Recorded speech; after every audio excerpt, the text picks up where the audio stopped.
Hey y'all, Becky here and welcome back to my channel. If you're new, welcome. I'm so glad that you're here. Today we're going to be sewing up the Lowland Kids Dolman top. And this is a sweatshirt pattern. There's a couple different options. Really the biggest difference in the options is the hemline. There's an option for a banded hem or an option for a facing that folds up. In this video, I'm going to be doing the banded hem. That's really more the basic beginner friendly option, and this pattern is great for beginners. It's fairly straightforward. There's no hemming, so it can be all done on a serger if you only have a serger, or it can all be done on a sewing machine as well, but you don't have to worry about hemming. And there's only a couple seams. You don't really have to worry about the fit. A couple things to mention about the pattern that I typically change. So for one, if the curved hem with the facing, I don't typically have this problem, but with the banded option, it does tend to run a little bit short. So I usually add a little bit to the waist. To do that, all you do is you just draw those lines down, and even like an inch, you know, as you get taller, that ratio would change a little bit. But for like smaller sizes, I'm doing a 2T here for my nephew, and about an inch is really all that's needed. And you really literally just drop that hemline down an inch and cut it just like the pattern is, just a little bit longer. Very simple to add length on this pattern. And then the neckband I find to be very wide, so I shrink the neckband down. So for the neckband, I typically cut it at 1.5 inches wide instead of, I don't know what the pattern is written for, but I just make it a little bit thinner and leave it the same length to adjust that, because otherwise it sticks up really high and I don't like how that fits. And you actually see that complaint quite often if you're in their Facebook groups and things like that, but it is personal preference. So just kind of something to think about as we get started.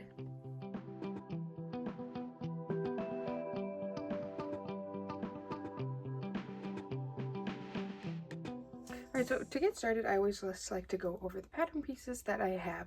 So you're going to have 2 sleeves, which are these here. You're going to have a front and a back. The only difference is that the front has a lower neckline, and that's just to make room for how the body's shaped. And then you're going to have your waistband, which is this long skinny piece. And then you're going to have 2 cuffs. I don't know where my other one went. I may need to cut another one. I might have accidentally thrown it away. You're going to have 2 cuff pieces, which are these rectangles. I obviously only have one here. And then you're going to have 1 neckband piece. I am using cotton spandex for my cuffs and my neckband. And then I'm using a cotton spandex French terry. This is from Raspberry Creek. Highly recommend, one of my favorite shops. But that is what I'm using for the body. And the only reason I am using something different, I could use this for the bands and cuffs. There's plenty of stretch and recovery in it, but I ran out of fabric, so I'm just doing contrasting for the cuffs and the neckband from cotton spandex, again from Raspberry Creek. But the French terry is just a little bit thicker, so it makes it a little bit more sweatshirt like. So the first thing that we're going to do is you're going to take your front and back body pieces and just lay them on top of each other with right sides together, lining up your shoulder seam. So we're going to line up our shoulder seam here and over here, and then you're going to pin and clip those.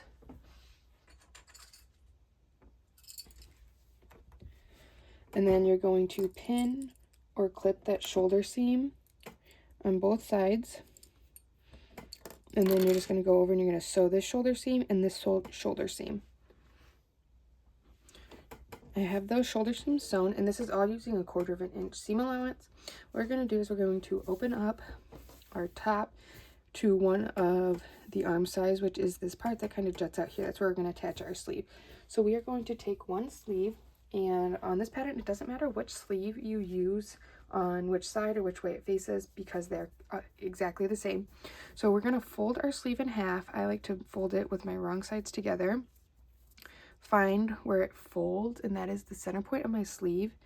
And I'm just going to put my finger there, and then I'm going to take it and lay it down right on top of that seam that we just sewed and pin that in place. And then I'm going to just work my way down one side, lining up those raw edges, not stretching my sleeve. It should fit in there nicely. You're gonna have to ease it a little bit because it is a curve, but I'm just gonna go all the way down come to this side and do the same thing.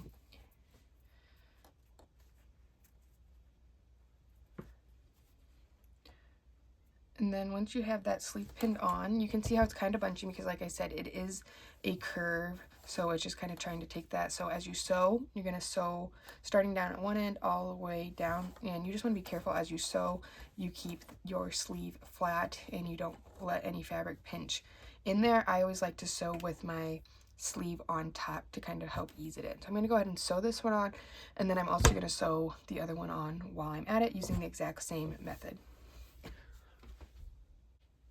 Alright, so once you have your sleeve sewn on and you open it up, it's going to look like that. And what we're going to do now is we're going to take our hem from one side, fold it over, and you can see now the resemblance of a shirt. So what we're going to do is on one side, it doesn't matter which side, the left or right, you start on. We're going to come to your armpit and at the seam, match it up and pin that together, and then you're just going to work your way down the sleeve. So I have striped fabric, so I'm going to be extra careful to make sure my stripes match at these raw edges there. Pin all the way down the wrist, and then once you get all the way down your wrist, you're going to just come up and work your way down the side seam and pin all the way down to your waist. So now once you have that all pinned, you're just going to start down at your hemline, sew all the way up, around, and to your wrist all in one seam. And then just like with the sleeves, we're going to do that exact same thing on this side as well. So I'm going to go ahead and sew up both of these side seams and be right back. Once you sew that up, you should have a shirt. Obviously it's not finished, but you would be able to put it on and have a shirt.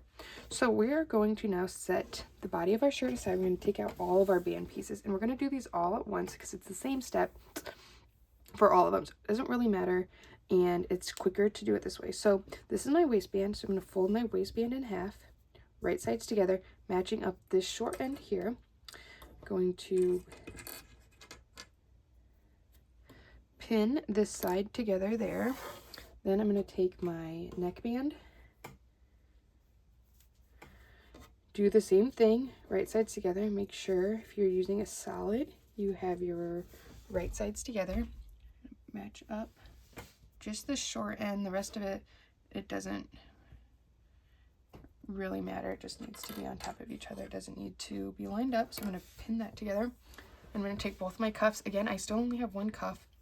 I will get to the second cuff at some point, but you're going to take your cuff and fold it so that it is the rectangle is longer than it is taller. And if you look at your fabric and you cut it correctly, you should have, it's actually the same for all of the bands as well. The lines on your fabric, you can kind of, if you're having a hard time seeing them, you can see them when you pull it. The lines on your fabric, which is called your grid line, should be going up and down, not side to side. And that allows the most stretch to be horizontally on your pieces, which you need the most stretch on your bands and cuffs because they are fitted. So what you're going to do then is you're going to just take your cuff, fold it right sides together, matching up the short ends here, and you would do that with your other cuff as well. And then I'm just going to pin that in place. And then I'm going to take these over to my machine and sew up all of these seams. So I'm going to sew down my waistband here, down my neckband here, and then down both of my cuffs along this, along this side seam as well. So I'm going to go sew up all of those and be right back.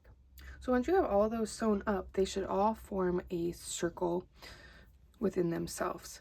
And so what we're going to do is every single piece is going to get folded in half with the wrong sides together. We're going to start with our waistband. So we're going to take out our shirt piece here and your waistband. Your waistband, you're going to just take wrong sides together. I like to start at my seam, fold it in half, matching up my seams, and then I will pin that together. And then you're just going to fold it in half, matching up the wrong sides and matching up this raw edge all the way around. So now that I have that matched up pretty well, I'm going to take this seam line, fold it in half here, and mark my half points. So your halfway points means you're just marking 2 points on your band, and they are equal parts away from each other, so each of them would be halfway. Now what we're going to do is we're going to quarter it, meaning we are going to make 4 markings evenly spaced. So now you're going to fold it in half the opposite direction so that your 2 pins you just marked are on top of each other, and then at those folds you're going to mark those folds. So now you have your waistband. This is called, I have my waistband quartered. So now I'm going to do the same thing with my hemline. So for this one, it's not always the case, but you can see here how this is laying flat, and my front and back pieces are the same width. So for this pattern, my seam lines are my halfway points. So I'm not going to pin those. So I'm just going to now fold my shirt in half and match up my side seams, and then where that fold is my center front hem, and where my back is my center back. Now we're going to just kind of flip our hemline open. I like to have my shirt laying flat, and on my waistbands I prefer my seam of my waistband to be matching the seam of my side. Some people like it to be in the center back. Personal preference, totally up to you. What we're going to do is going to take your waistband and lay it out. So I have my seam here, my raw edge is here, my raw edge of my waistband of my waist of my shirt is here. We're going to take this and just kind of slide it in, and then we're going to take our points and match them up. So here I'm matching up my side seams and pinning those. Then I'm going to take my center front, match it up with the center front of my waistband, take off 1 clip, put them together, go to my side seam, match up this point with my side seam, and then do my center backs.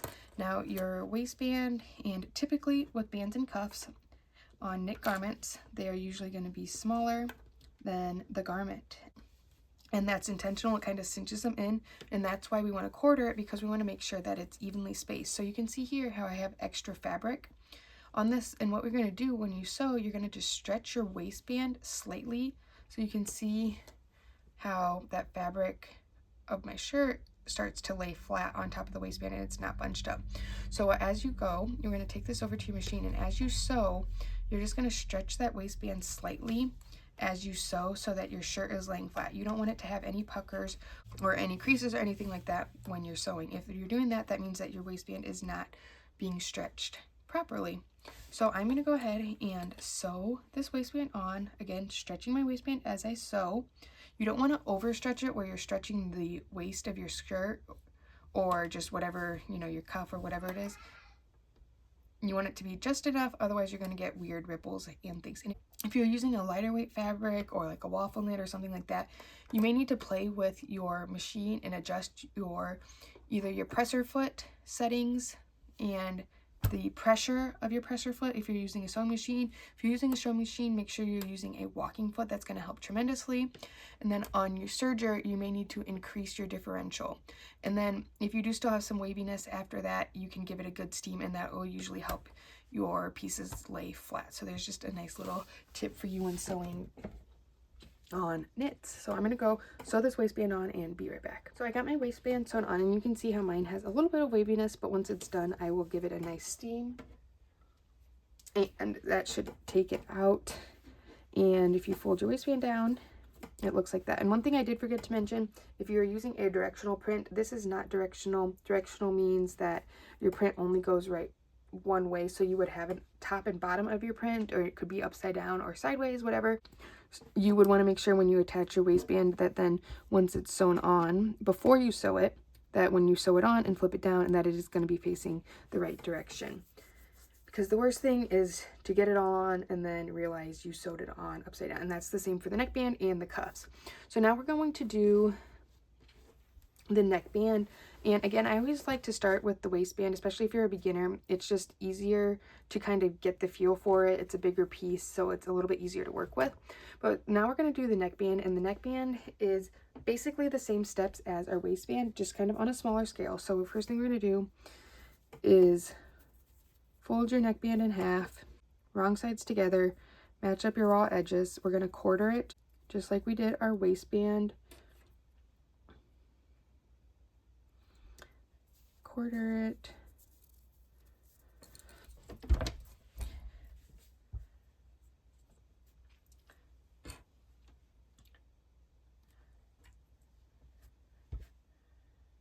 Got my quarter points, and now for the neckband, the biggest thing here is kind of like I talked about, that the side seams aren't always going to be your quarter points. On 99% of tops, your shoulder points are not going to be your quarter points. So for this one, they are not. And the only time they would be is if you have the exact same neckline on the front and back of your tops. So what I'm going to do is I'm just going to mark my center back and my center front, which you also can mark when you cut out your pattern if it's cut on the fold, which these were. Sometimes I'll cut a notch, or you can make a little mark, and then you don't have to worry about it once it's sewn. So I have my center front and center back, so now I'm going to pull this up and line it up and just kind of follow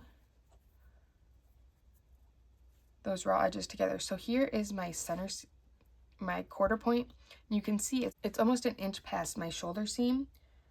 And if I use my neck point, if I use my shoulder points for my quarter points, then you're going to have the same amount of neckband pulling in the front and the same amount in the back, but you're going to have a much bigger curve in the front. So it's going to pull and not lay nicely and kind of bunch up. So you want to make sure you really check those quarter points on every pattern before you attach. So now I'm going to take my neckband. For the neckband, I like to put my seam in the back neck.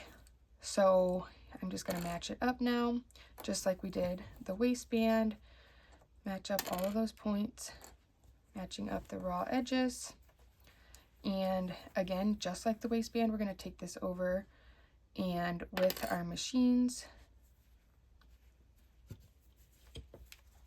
and sew this neckband on while stretching it slightly. It again is going to be smaller than your neckline, so you're going to stretch your neckband slightly as you sew, just enough to get the neckline of your top to lay flat. So I'm going to go ahead and sew that on and be back.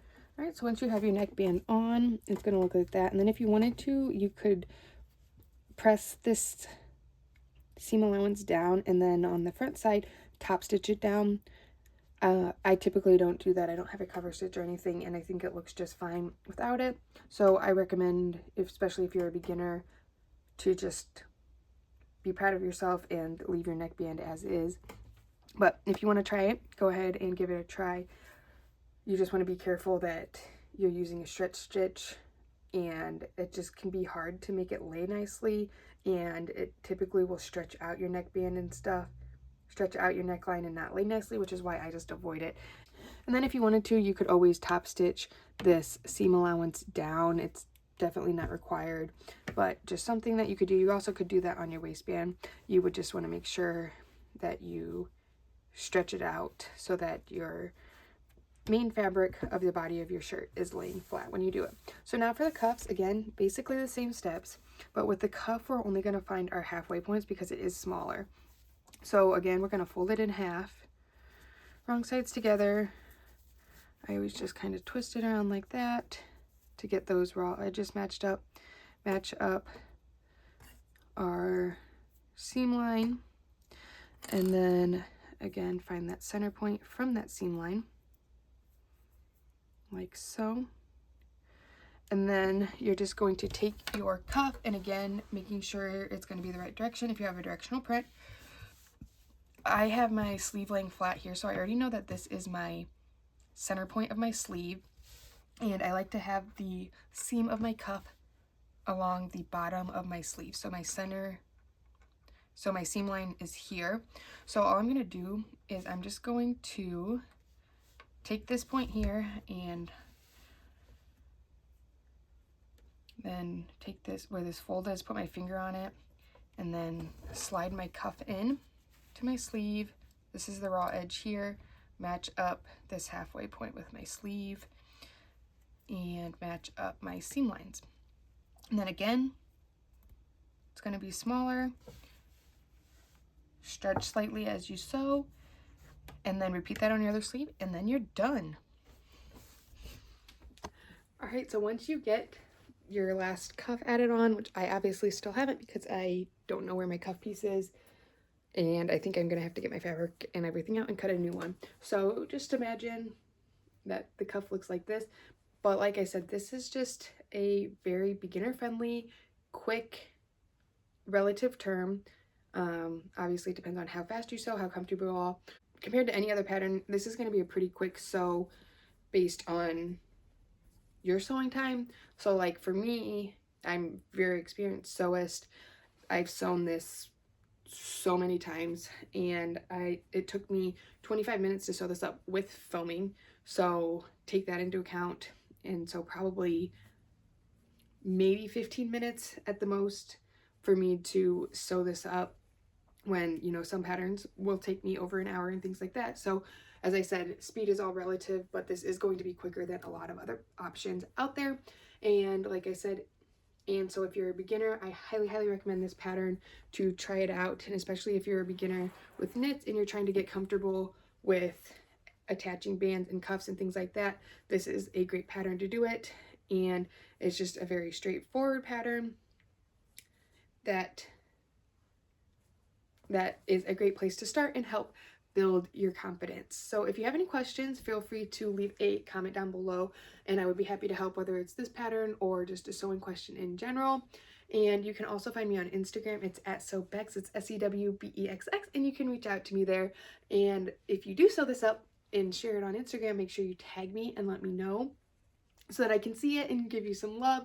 I would love to see your creations and what you guys are working on. You can also see what I'm working on, and I share a lot of sewing tips and things like that over there. Or if you just want to chat and be my new sewing BFF, I'm always looking for more. So thanks for watching. Bye.